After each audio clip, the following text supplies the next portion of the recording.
Good morning. It's a fantastic morning here at the Pinellas Suncoast Transit Authority. My name is Brad Miller. I'm the CEO of PSTA, and we have a big announcement today. What we're here to do is finally, after a very long time, if you include the planning time, it's been actually decades of effort into bringing the first rapid transit to the Tampa Bay area, the SunRunner.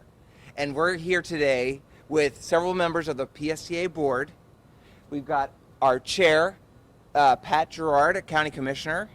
We've got our Largo commissioner, also on our executive committee, Jamie Robinson.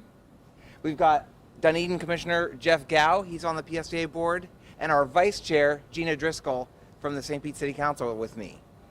We're very excited to announce the opening day, completing the construction and actually opening for service, the SunRunner. And without further ado, I will ask our chair, Pat Gerard, myself, we will announce the day. Ready? 1, 2, 3. Woo!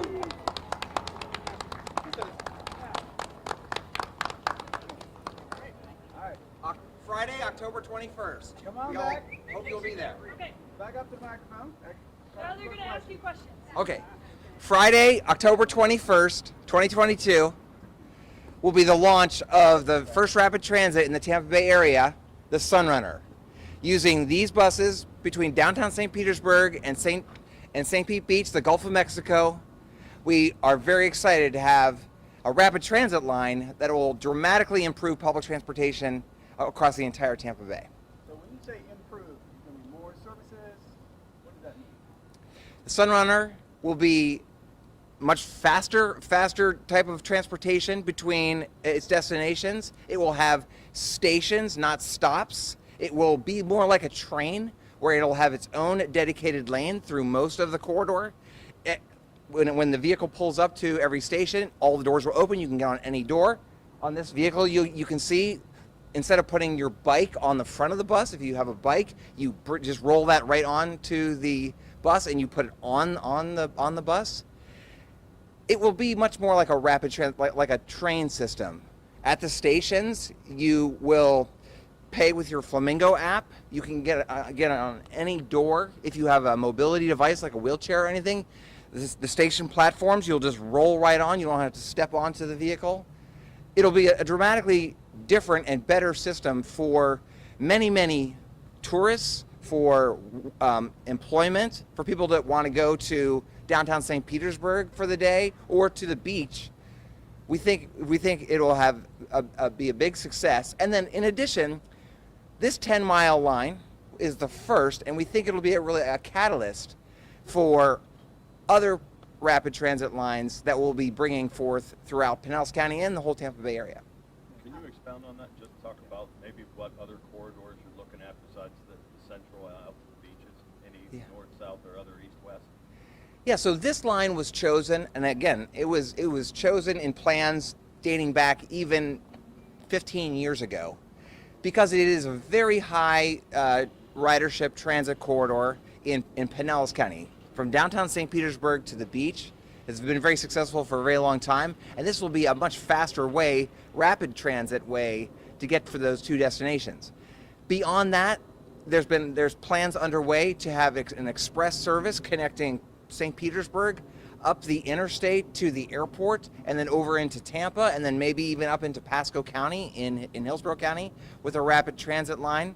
We're just starting some plans to have BRT, bus rapid transit-like services on US 19 from Manatee County up through Pinellas County, St. Petersburg, along 34th Street, US 19, all the way maybe even up to Pasco County, all the way to Tarpon Springs in that area.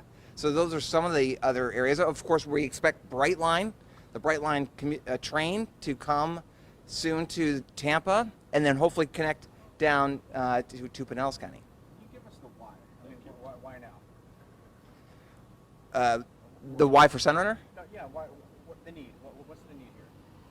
Oh, again, this project has been long in planning on the shelves, and we are so excited to actually making it real. It's actually happening. We now have an opening day, October 21st. We will actually have, for the first time after many efforts of trying to get light rail, commuter rail, monorails, different kinds of rapid transit to come to the Tampa Bay. Finally, October 21st, 2022, that question is now answered. When is it going to happen?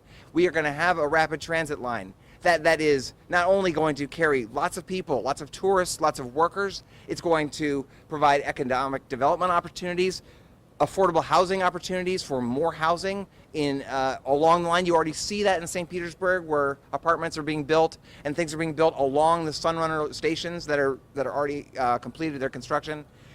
That's why we want to provide this service to improve our community, to give a transportation option for many people.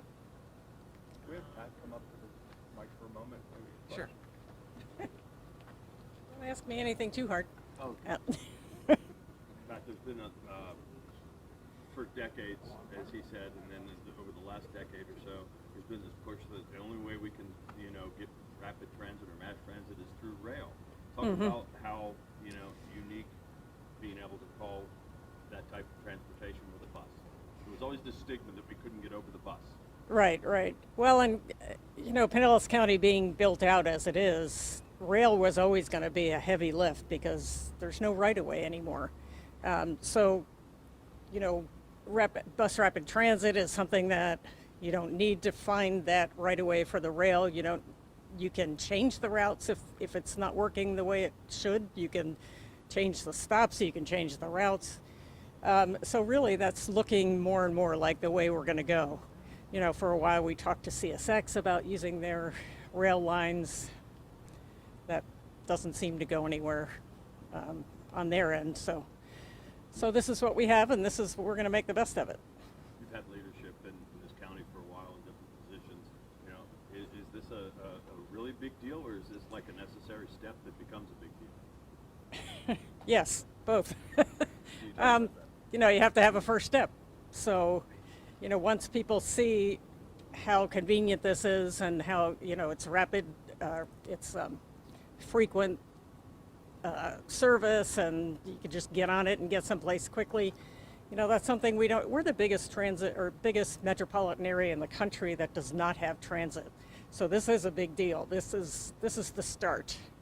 And if you talk to my colleagues, you'll get the whole history of, how many different things we've tried, and this is what's going to work here. So I know that there are other places in the country that have bus rapid transit as their transit. I know Indianapolis has it, and it's working great.